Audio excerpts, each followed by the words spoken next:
Les invito a que abran sus Biblias en 1 Samuel capítulo 30.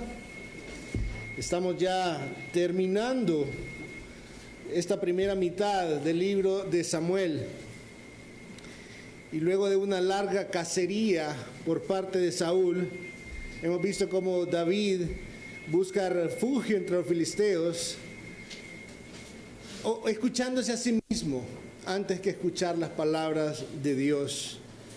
Y hoy vamos a comenzar orando para que Dios nos conceda no escucharnos a nosotros mismos, sino darle prioridad en nuestra vida a la palabra de Dios.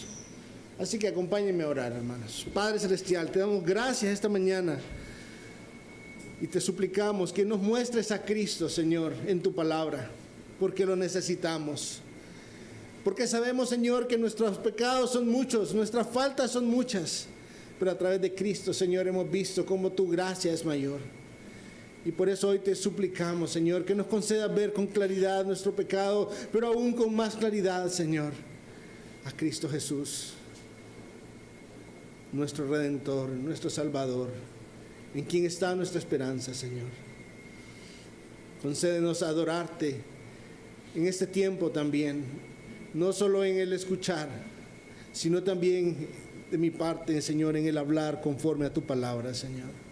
Concédenos escuchar con deseo de tu palabra, pero también con humildad ante tu palabra, Señor, y ponernos bajo tu autoridad.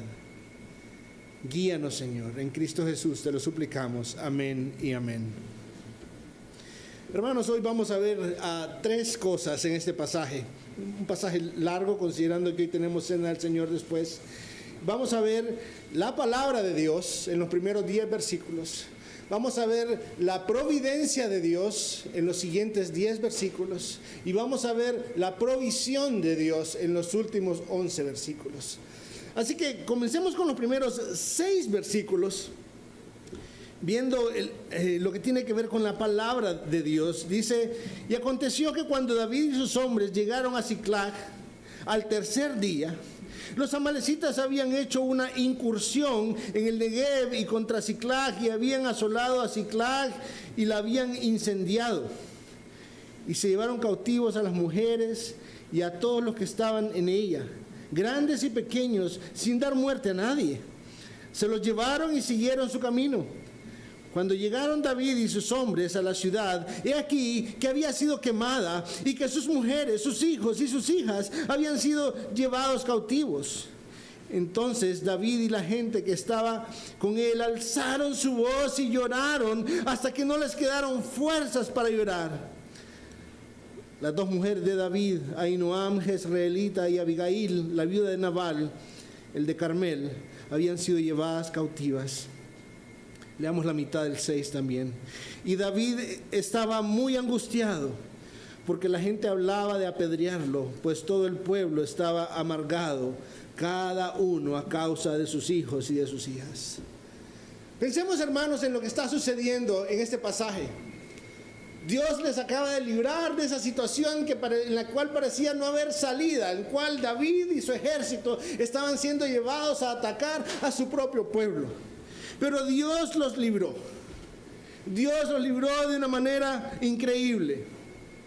Y David y sus hombres salen esa mañana cansados, agotados, fatigados, no solo física, sino también emocionalmente, por ese dilema en el que habían estado en medio de los filisteos. Pero van emocionados. Imagínense a estos hombres emocionados de ir de regreso a ver a sus familias, de ir y poder descansar un poco de toda la persecución, de todas las situaciones difíciles que habían pasado junto con David, pero aún con 3 días de camino por delante. Nos dice el pasaje que era lo que tardaban en llegar hasta Siclag. 3 días. 3 días caminando, pero ya pensando en qué buen tiempo, por fin vamos a poder pasar con nuestra familia. Ya lo peor ya pasó. Y cuando estaban acercándose, humo a lo lejos. Me imagino a estos hombres apresurando el paso, para poder llegar y ver a sus familias, humo y silencio. Y silencio, excepto por de repente la madera que crujía quemándose en las casas. Pero nada más, no había gente ahí. Y cuando pensaron que las cosas no podían ponerse peor, las cosas estaban peor. Hermanos, ¿no es esa la realidad de cada uno de nosotros también? ¿No es eso lo que vivimos muchas veces también? Estamos constantemente pasando por situaciones difíciles y muchas veces cuando pensamos que las cosas ya no se pueden poner peores, se ponen peores. Pero aún en medio de eso estamos viendo la gracia de Dios.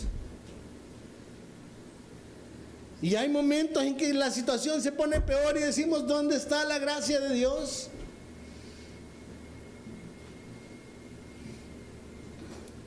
Me imagino cuánto dolor al ver esta ciudad asolada. Y dice el texto que lloraron hasta quedar sin fuerzas para poder llorar más. Cuánto dolor había ahí. Y no solo esto, a esto agreguemos, hermanos, el no saber qué pasó ahí. El autor del libro nos dice a nosotros qué pasó, pero ellos llegaron ahí sin saber qué pasó. Ellos llegaron ahí y encontraron su ciudad quemada y vacía. No tenían ni idea de qué había sucedido entre ellos.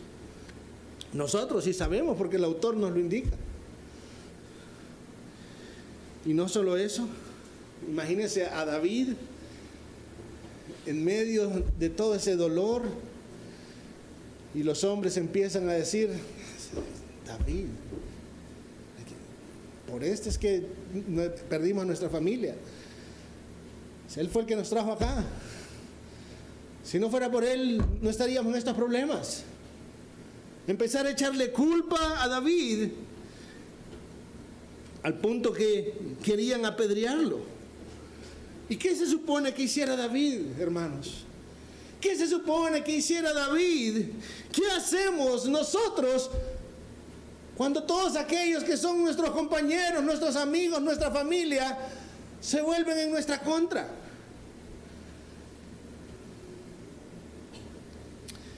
Veamos la mitad del versículo 6 hasta el 10. Mas David se fortaleció en el Señor, su Dios. Entonces dijo David al sacerdote Abiatar, hijo de Ahimelech, te ruego que me traigas el efod. Y Abiatar llevó el efod a David. Y David consultó al Señor diciendo, ¿perseguiré a esta banda? ¿Podré alcanzarlos? Y él le respondió, persíguelos, porque de cierto los alcanzarás y sin duda rescatarás a todos. Partió pues David, él y los 600 hombres que estaban con él, y llegaron hasta el torrente Besor, donde se quedaron algunos rezagados, pero David siguió adelante, él y 400 hombres, porque 200 que estaban demasiado fatigados, para cruzar el torrente de Besor, se quedaron atrás. ¿Qué hizo David cuando todo el mundo estaba contra él? Ya no podía correr a Aquis. Hizo lo que debió hacer desde el inicio y lo que somos nosotros llamados a hacer, hermanos. David se fortaleció en el Señor.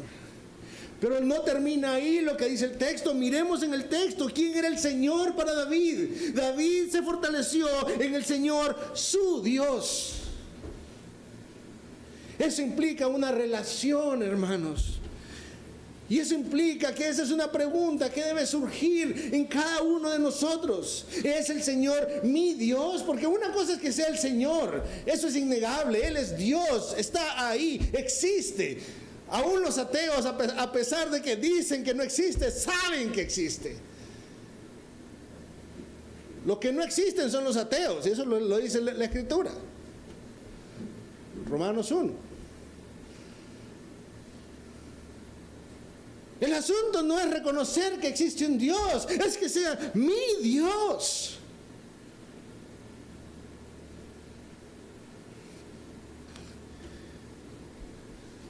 ¿cómo se evidencia en mi vida que el Señor es mi Dios?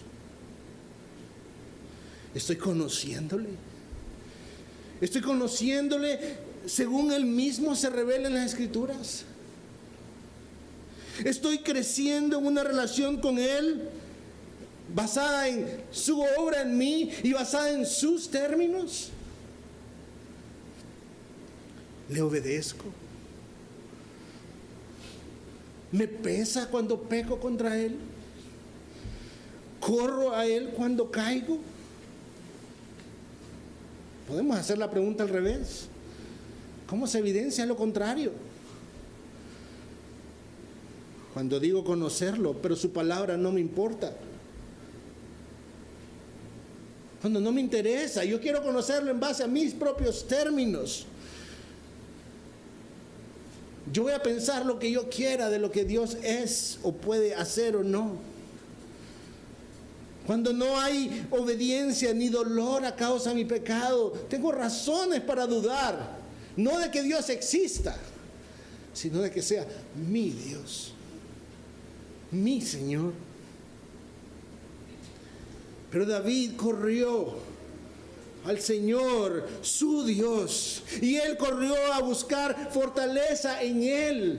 Mire que es en las mismas circunstancias en las que estaba anteriormente. Antes estaba siendo perseguido por Saúl y su ejército. El temor a ser muerto por Saúl y su ejército. Ahora es su propio ejército amenazando con matarle. Y David busca al Señor y es fortalecido por el Señor y por su palabra. Y eso es a lo que somos llamados nosotros, hermanos.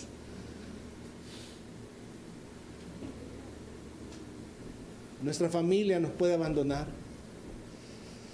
Nuestros amigos nos pueden abandonar. Nuestros hermanos podrían abandonarnos. Pero el Señor no nos va a abandonar. Él es fiel.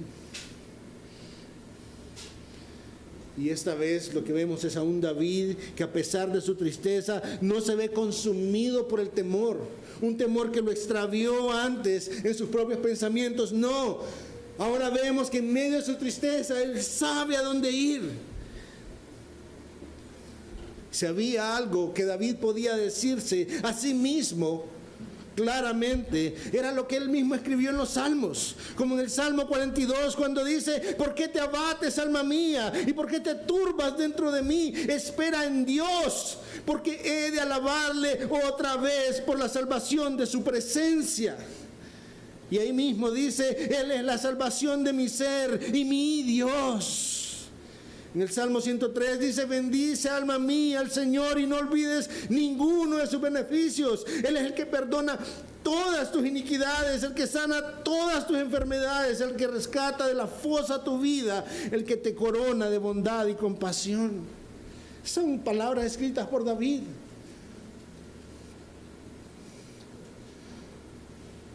Un hombre quien aprendió a correr a su Dios,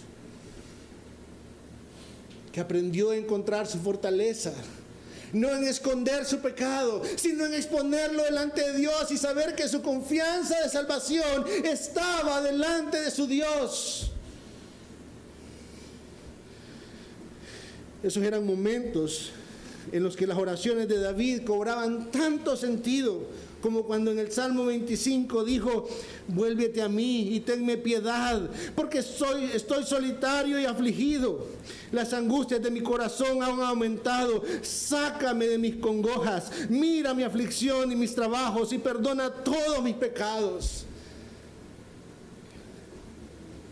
Este es un hombre que no se hacía de la vista gorda de su pecado, sino que lo llevaba delante de su Dios.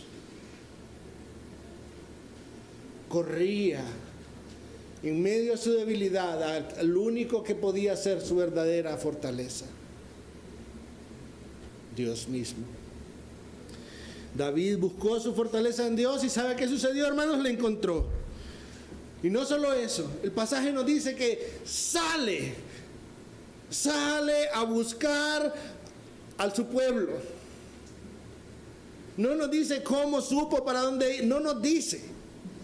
sale a buscar a su pueblo con sus 600 hombres. Acuérdense que vienen fatigados. Y en el proceso hay 200 que no pueden seguir más. Y David no dice, ay no, ya con 200 menos, un tercio del ejército, yo no puedo seguir. No. Su confianza no estaba puesta en el tamaño de su ejército. Su confianza estaba puesta en las palabras que Dios mismo le había dicho cuando dijo, ve tras ellos. Los vas a alcanzar y los vas a rescatar a todos. Su confianza estaba puesta en la palabra de Dios. En medio de nuestras angustias, hermanos. En medio de nuestras angustias, a eso somos llamados. En medio de nuestra soledad, incluso.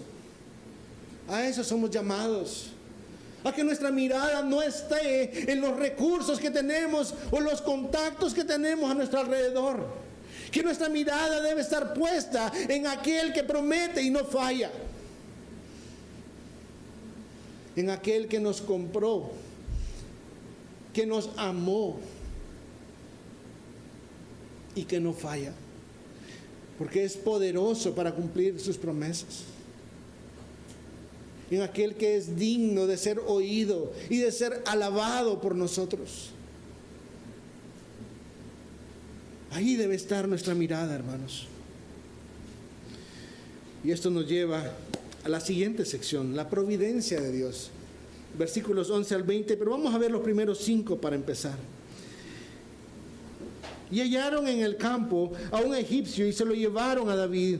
Le dieron pan y comió, y le dieron a beber agua. También le dieron un pedazo de torta de higos y 2 racimos de uvas pasas, y comió. Y su espíritu se reanimó, porque no había comido pan ni bebido agua en 3 días y 3 noches. Y David le dijo, ¿de quién eres tú? ¿Y de dónde eres? Y él dijo, soy un joven de Egipto, siervo de un amalecita. Mi amo me dejó atrás cuando me enfermé hace 3 días. Hicimos una incursión contra el Negev de los cereteos, contra el de Judá y contra el Negev de Caleb, y pusimos fuego a Siclag. Entonces David le dijo, ¿me llevarás a esa banda? Y él respondió, júrame por Dios que no me matarás ni me entregarás en manos de mi amo, y te llevaré a esa banda. Qué suerte, ¿verdad, hermanos? O preferiríamos llamarle qué casualidad.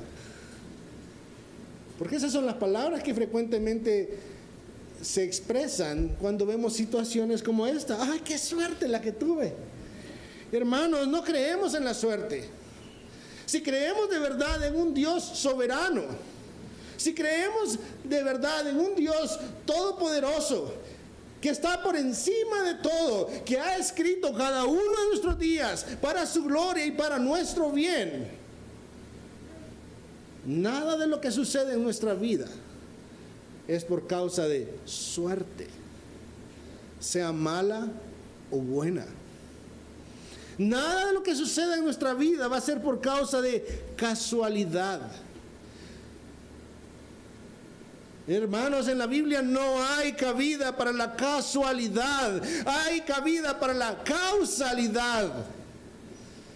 Hay una causa por lo cual las cosas suceden, y es porque vivimos bajo el cuidado de un Dios soberano que aún permite situaciones duras en nuestra vida para nuestro bien. A los que le aman todas las cosas, conocemos el pasaje, así que no se trata de suerte, hermanos. No es suerte, es causa, y Dios es la causa de esas circunstancias que Él usa para llevarnos a Él, para fortalecer nuestra fe. Es su providencia para ordenar todo lo que sucede, y no solo lo que sucede, sino también cómo sucede. Dios había prometido que los rescataría a todos en la primera sección. Pero eso no significa que entonces David podía cruzarse de brazos. No, él tenía que ir a rescatarlos. Porque Dios no solo ordena lo que sucede, sino también cómo las cosas suceden. Es como la oración, hermanos. ¿Para qué oramos si Dios ya ha preordenado todo? ¿Para qué voy a pedir algo si Dios ya sabe lo que Él va a hacer? Porque Dios también preordenó que fuera por medio de la oración que las cosas sucedieran, como mirábamos en la reunión de oración. Apocalipsis 8.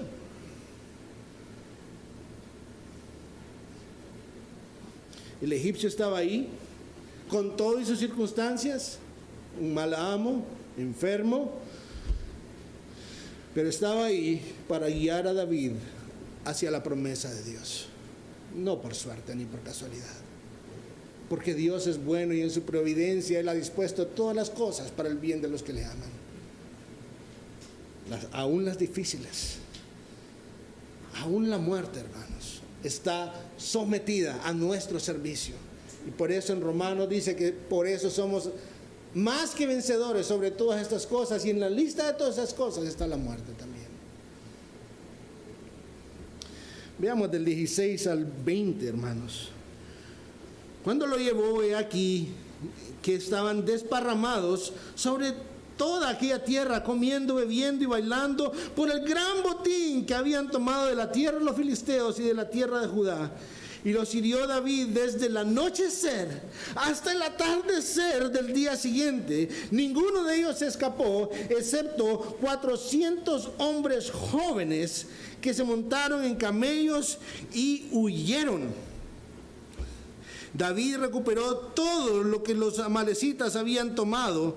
También rescató a sus 2 mujeres. Nada de lo que era de ellos le faltó, pequeño o grande, hijos, hijas, botín o cualquier cosa que habían tomado para sí. David lo recuperó todo. David tomó también todas las ovejas y el ganado de los amalecitas, llevándolos delante de los otros ganados, y decían: este es el botín de David. Imaginemos lo que está sucediendo, hermanos. Llegan al campamento, y el campamento no parecía un campamento militar, parecía una fiesta por causa del botín que habían obtenido. Y David y su ejército, ya no de 600 hombres, no, de 400 hombres, atacan, y no solo 400 hombres fatigados. 400 hombres que hace un rato querían matar a David. 400 hombres que estaban no solo fatigados por las circunstancias pasadas, no, habían estado llorando hasta no poder llorar más por sus familias. Y vienen a esta lucha que no duró menos, según lo que podemos ver ahí, de 18 horas. Un combate que no duró menos de 18 horas contra los amalecitas, que tuvieron que haber sido miles. Para que hayan escapado 400 y que escaparon en camellos, no tuvo que haber sido un ejército pequeño. Para que de los amalecitas no se vuelva a escuchar sino hasta mucho tiempo después, es porque casi habían cumplido la tarea que desde el inicio se les había dado de exterminar a los amalecitas. Y veamos los versículos 18 y 19. Hágase la pregunta y léalos esta tarde. Pero hágase la pregunta: ¿cuál es el énfasis en esos 2 versículos? Si es que lo dice de manera negativa, de manera positiva, y lo vuelve a repetir. Nada faltó, nadie faltó. Todos fueron rescatados, y todo fue rescatado. Todo fue recuperado por David. Para que no quede la menor duda que Dios cumplió su promesa. Que el Dios fiel nuevamente mostró su fidelidad, como siempre lo hace. Todo fue rescatado. El Dios de David es fiel, y no es diferente a nuestro Dios, es el mismo Dios, hermanos. Y así como es confiable, fue confiable para David y su ejército, así de confiable para nosotros también. Es a Él a quien debemos correr, hermanos. Y por si fuera poco, aún salieron de ahí con un gran botín que incluía todo lo que los amalecitas habían saqueado de las ciudades filisteas y de Judá también. Ahora, antes de ir a la última parte, hermanos, este párrafo, ¿no le hace pensar este párrafo en las palabras de Jesús? Cuando dice, todo lo que el Padre me da, vendrá a mí. O cuando dice, y esta es la voluntad del que me envió, que todo lo que Él me ha dado, yo no pierda nada, sino que lo resucite en el día final. Así de seguros estamos en Cristo, hermanos.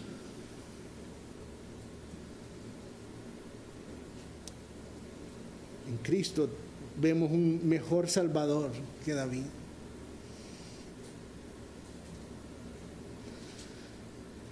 ¿Qué no nos recuerda las palabras cuando Cristo oraba al Padre junto con los discípulos diciendo, Padre, quiero que los que me has dado estén también conmigo donde yo estoy para que vean mi gloria, la gloria que me has dado?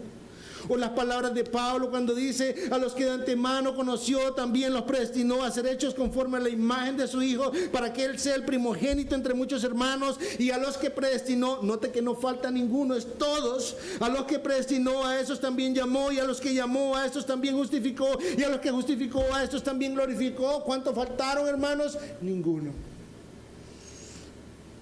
Se cumplió y se cumplirá todo conforme al propósito de Dios, y por eso podemos gozarnos de que en Cristo tenemos a un mejor Salvador que recupera todo lo que se perdió en la caída. Veamos la provisión de Dios ahora, hermanos. Versículos 21 al 31. Veamos los primeros 5 versículos nuevamente. Cuando David llegó a donde estaban los 200 hombres que, demasiado fatigados para seguir a David, se habían quedado en el torrente de Besor, estos salieron al encuentro de David y del pueblo que estaba con él. Y David se acercó al pueblo y los saludó. Entonces todos los hombres malvados e indignos de entre los que habían ido con David respondieron y dijeron, porque no fueron con nosotros, no les daremos nada del botín que hemos recuperado, sino a cada hombre su mujer y sus hijos, para que se los lleven y se vayan. Pero David dijo, no debéis hacer así, hermanos míos, con lo que nos ha dado el Señor, quien nos ha guardado y ha entregado en nuestra mano la banda que vino contra nosotros. ¿Y quién nos escuchará sobre este asunto? Porque conforme a la parte del que desciende la batalla, así será la parte del que queda con el bagaje. Ellos recibirán lo mismo. Y así ha sido desde aquel día en adelante en que Él lo estableció como estatuto y ordenanza para Israel hasta el día de hoy. Hermanos, ¿recuerdan lo que pasó en el versículo 20? Miremos el versículo 20 nuevamente, por favor, las últimas palabras. ¿Qué era lo que decía estos hombres que habían ido con David? Este es el botín de David. Y ahora están llegando aquí ante los otros y están diciendo, no, miren, este botín solo es para los que fuimos. Interesante, ¿verdad? Qué interesante. No hay cosa que sea más inestable que nuestro propio corazón cuando está centrado en sí mismo. Hoy decimos una cosa y luego decimos otra, de acuerdo a nuestros deseos, de acuerdo a nuestros caprichos, de acuerdo a nuestra conveniencia. Hermanos, nuestra palabra tiene que valer. Cuando decimos sí, solo hay una cosa que debería significar un sí, y es sí. Cuando decimos no, solo hay una cosa que debe significar la palabra no, y es no. Eso no significa que no vamos a caer, hermanos. Pero cuando hemos mentido, somos llamados a confesar nuestro pecado para ser limpiados y ser perdonados también. Eso no significa que podemos cometer imprecisiones, pero somos llamados a no esconderlas y a mostrarnos tal cual somos, falibles, necesitados de nuestro Dios. Ahora, David no dejó que el desprecio de estos hombres se plantara en el pueblo. Lo que él hizo fue más bien mostrar que no se trataba de quién hizo más o quién hizo qué. Esto se trataba de generosidad. Esto se trataba de gracia. Esto se trataba de reconocer de que si había botín, de que si algo había ahí, era porque Dios los había fortalecido, era porque Dios los había llevado, era porque Dios había provisto para ellos la energía, los medios para vencer a este ejército. Es gracia. Y esto vino a ser una ley para el ejército de David, que cada uno iba a recibir parte del botín, aunque sus funciones fueran diferentes. Hermanos, eso tiene que hacernos pensar en nosotros también. Algunos son oreja, otros son pie. Tenemos dones distintos, somos como órganos distintos en la iglesia. ¿Y sabe qué, hermanos? En el cuerpo de Cristo necesitamos cada miembro. Cuando usted se lastima este dedo, para mí este es uno de los dedos que pienso que es torpe, pero cuando me lo lastimo todo el cuerpo se estremece, hermanos.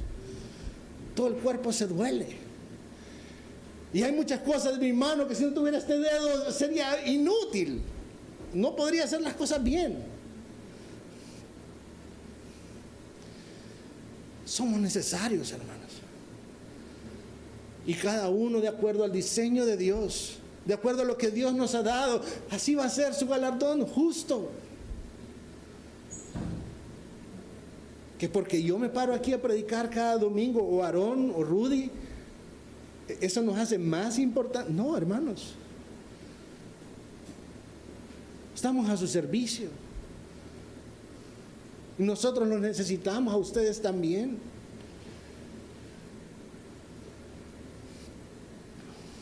En el cuerpo de Cristo, todos somos importantes y necesarios, cada uno de acuerdo a su función. Veamos los últimos versículos.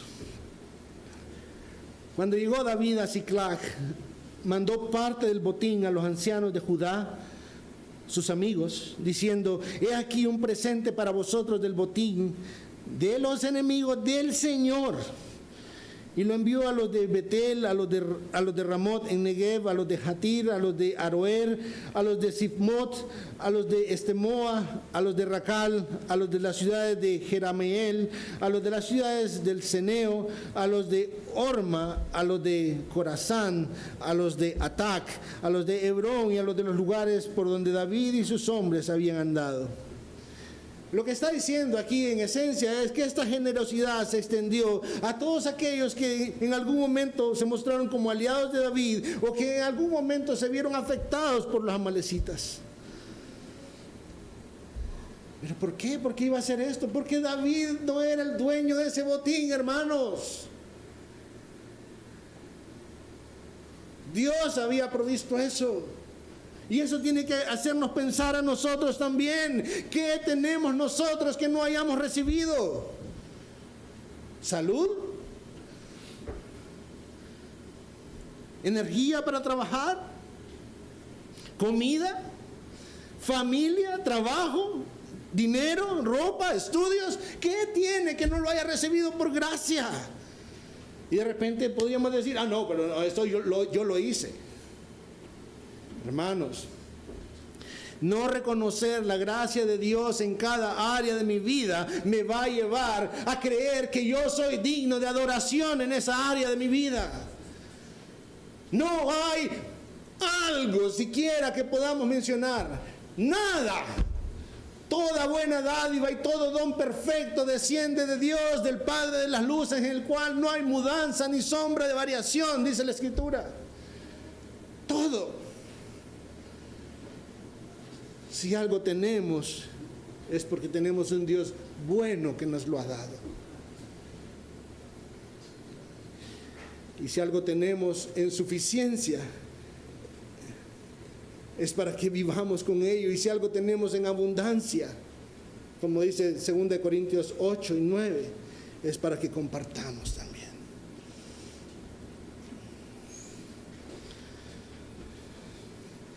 Hermanos, vivir bajo el cuidado de Dios no significa que vamos a estar exentos del sufrimiento.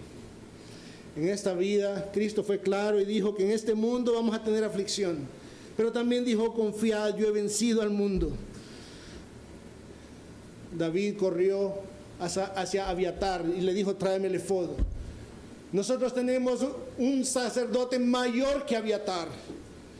Tenemos a Cristo Jesús, el gran sumo sacerdote, el cual día y noche intercede por nosotros delante del Padre. Corramos a nuestro hermano mayor, Jesucristo, nuestro gran sumo sacerdote.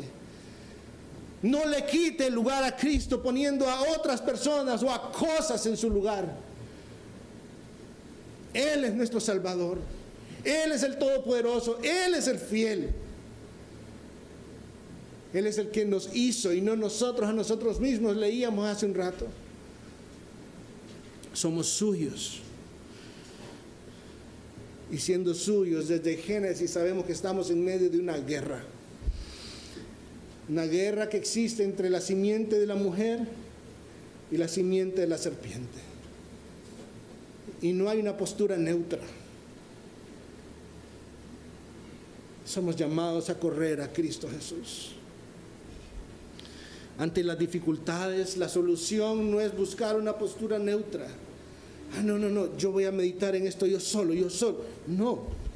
No, corra a Cristo Jesús. Cuando David empezó a meditar, él solo en sus propias palabras terminó yéndose con los filisteos. Pero cuando decidió confiar en la palabra de Dios, fue fortalecido en medio de sus tribulaciones. Para terminar, hermanos, la palabra de Dios, su providencia y su provisión para nosotros nos motivan a vivir en perseverancia. ¿Notaron qué pasó cuando el ejército se le menguó a David? Él siguió adelante, porque confiaba en la palabra de Dios. Nos motivan a vivir en humildad,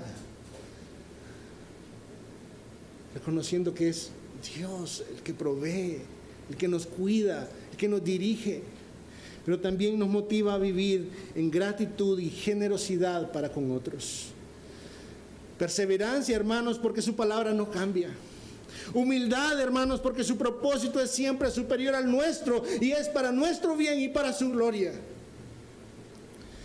Y gratitud y generosidad, porque nos lleva a entender que así como recibimos por gracia, somos llamados a dar por gracia también.